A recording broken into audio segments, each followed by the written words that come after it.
हर 12 साल में लगने वाला कुंभ मेला सिर्फ एक धार्मिक आयोजन नहीं बल्कि आस्था, परंपरा और अध्यात्म का सबसे बड़ा संगम होता है। लेकिन जब लाखों श्रद्धालु एक साथ उमड़ते हैं तो कभी कभी हालात बेकाबू हो जाते हैं। आज हम आपको उस घटना के बारे में बताएंगे जिसने हजारों परिवारों को झकझोर कर रख दिया, और अंत में हम इस सवाल का जवाब भी देंगे कि क्या यह सिर्फ एक दुर्घटना थी या किसी की लापरवाही।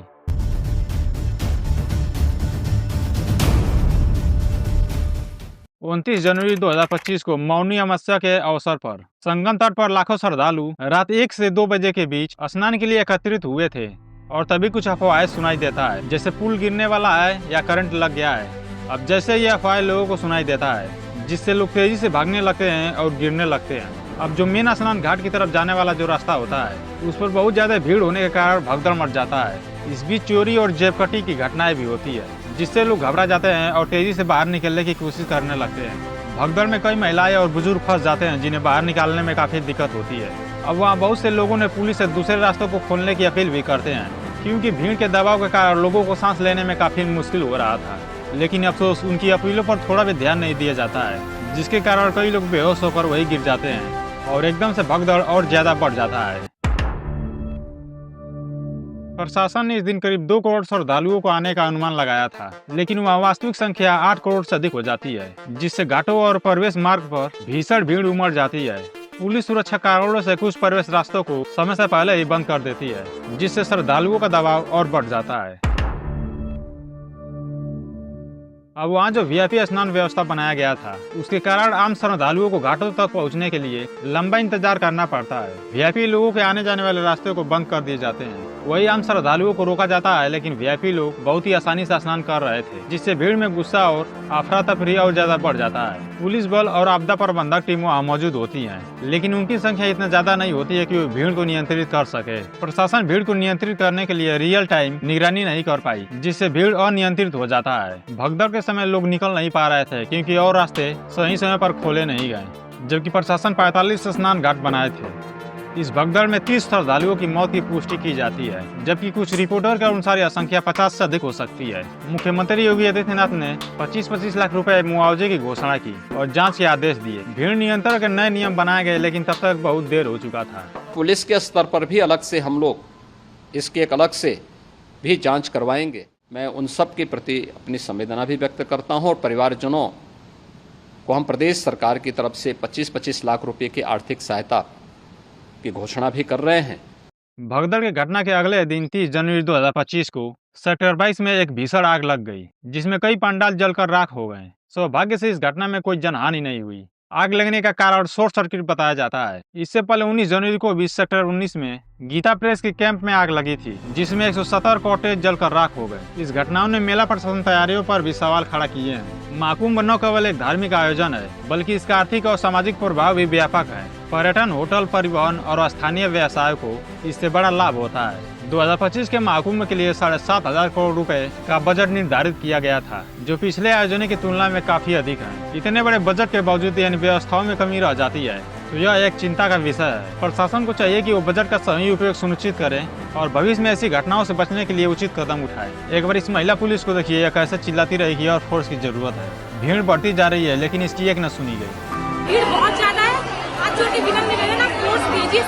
आम जनता के लिए न रहने का, न खाने पीने का कोई व्यवस्था नहीं किया गया। आखिर कहाँ गया 7,500 करोड़ रुपए?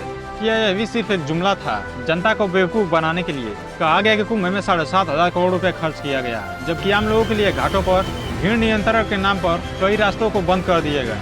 लेकिन वही वीआईपी श्रद्धालु आसानी से अपने विशेष घाटों पर स्नान कर रहे थे। वहाँ कड़ी ट्रैफिक व्यवस्था लागू की गई थी, जिससे आम जनता को अपने वाहनों को दूर पार्क करने और लंबी दूरी तक पैदल चलने के लिए मजबूर होना पड़ा। 4 बजे से ये व्यवस्था है, बताइए। 4 बजे से कोई व्यवस्था नहीं, और इतने पुल बने, 30 पुल बने, 30 पुल की ये व्यवस्था है कि मैं 4 बजे से घूम रही हूँ, मेरी 15-20 किलोमीटर गाड़ी खड़ी हुई है। थोड़े आगे जाइए। भाई वीआईपी क्यों जा रहा है? क्या वो इंसान है? हम इंसान नहीं है क्या? वही वीआईपी लोगों के लिए अलग से लेन और पार्किंग की सुविधा उपलब्ध कराई गई थी। अगर देखा जाए तो पुलिस प्रशासन का ध्यान मुख्य रूप से वीआईपी लोगों की सुरक्षा पर था, बल्कि आम श्रद्धालुओं के लिए भीड़ नियंत्रण सही से नहीं किया गया। यह मौनी अमावस्या के दिन हुई भगदड़ का एक बड़ा कारण माना जा सकता है। महाकुंभ एक धार्मिक आयोजन है, जहाँ सभी श्रद्धालु समान होते हैं। लेकिन वीआईपी ट्रीटमेंट ने इसे एक विशेष अधिकार प्राप्त लोगों के लिए एक अलग उत्सव जैसा बना दिया है। इससे जनता का आक्रोश और भी ज्यादा बढ़ गया। मेरी राय में महाकुंभ जैसे धार्मिक आयोजनों में समानता और समावेशिता होनी चाहिए। यदि वीआईपी लोगों को अलग से सुविधा दी जाती है तो यह आयोजन के मूल उद्देश्य के खिलाफ जाता है। प्रशासन को चाहिए कि सभी श्रद्धालुओं के लिए समान सुविधाएं सुनिश्चित करे ताकि कोई भी व्यक्ति विशेष अधिकार महसूस न करे। भीड़ प्रबंधन और यातायात योजनाओं को इस तरह से तैयार किया जाए कि वीआईपी और आम जनता के लिए अलग अलग नियमों की जरूरत ही न पड़े। सुरक्षा बलों को समान रूप से तैनात किया जाना चाहिए ताकि वीआईपी सुरक्षा के चलते आम श्रद्धालुओं की सुरक्षा प्रभावित न हो। धार्मिक योजनाओं का उद्देश्य भक्ति और आध्यात्मिकता होती है, न कि विशेष अधिकार का प्रदर्शन। जब तक वीआईपी संस्कृति बनी रहेगी तब तक आम श्रद्धालुओं को असमानता और असुविधाओं का सामना करना पड़ेगा, जिससे धार्मिक आयोजनों की पवित्रता खत्म हो जाएगी। इस घटना के बाद प्रशासन के जवाबदेही पर सवाल उठे हैं। भविष्य में ऐसी घटनाओं के लिए कुछ चीजों को सुधार करने की आवश्यकता है। आने और जाने वाले रास्तों को स्पष्ट योजना बनाई जानी चाहिए और भीड़ को दबाव को कम करने के लिए कई और रास्ते खोले जाने चाहिए।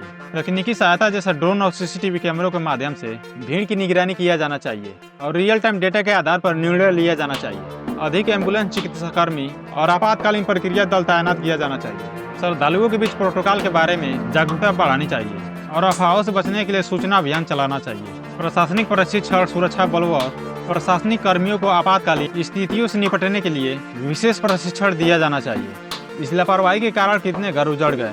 देखिए इन वीडियो को, यह मंजर कितना दर्दनाक दिख रहा है। ये मलबा अभी आपके सामने जो है, इससे पहले मैंने अपने आंखों के सामने एक ट्रैक्टर को जाते देखा, आपके सामने कैमरे पे दर्ज किया और उसके बाद अभी ये स्थिति है। कब से हटा रहे हैं चाचा आप लोग ये सब? ये कम से कम समझ लो कि 6 बजे से हटा रहे हैं। शाम के 6? शाम के 6 बजे से। इतना था? अरे ये तो पूरा, अभी इसको तो देख ही रहे, इससे तो ज्यादा निकल गया। इतना ट्रैक्टर गया? कम से कम 7-8 ट्रैक्टर गए। लहा सब उठाया, हमको दिया, लड़की का हालत था। मेरा भी आदमी है, कहीं हम घर कैसे जाएंगे सर?